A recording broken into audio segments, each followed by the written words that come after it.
Marks 1 week until Election Day, and we're expecting to hear so-called closing arguments from presidential nominee Kamala Harris. So thousands of people are expected to pack the National Mall for the vice president's speech.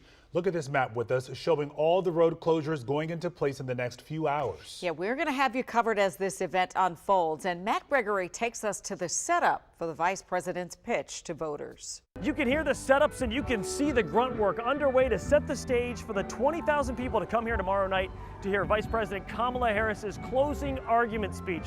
Now, this is a speech that her team hopes can make the case for the undecided voters to rule in Kamala's favor on Election Day. Tourists stopping and staring at the White House, that's a daily occurrence. But when unscalable fencing, rental trucks, and forklifts get involved, I'm thinking, what's going on? New Zealander Philip McAllister asked the question of the day. Well, Philip, it's the setup for the Vice President Kamala Harris's national speech, her closing argument. Oh, absolutely stick around. Tuesday, the Democratic National Committee expects more than 20,000 people to descend on the National Mall.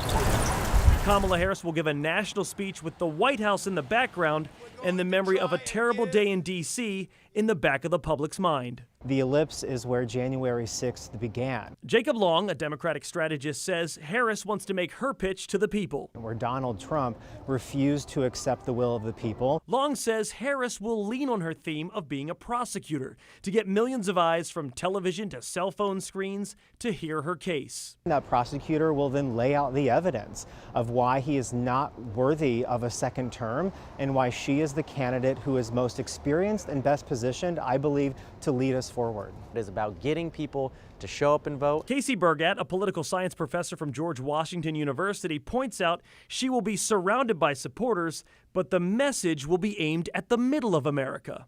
And those who were on the fence, the ones that maybe were looking for a reason to stay home, giving them no reason to stay home and turning out to vote, especially in those all-important swing states. And it's already capturing international eyes like Philip McAllister. Yeah, I think when I get back to my hotel, I'll be doing a bit of Googling and seeing if I can come along. Now, that closing argument speech is set to be at 7 o'clock tomorrow night here at the White House Ellipse. In downtown, Matt Gregory, WUSA 9.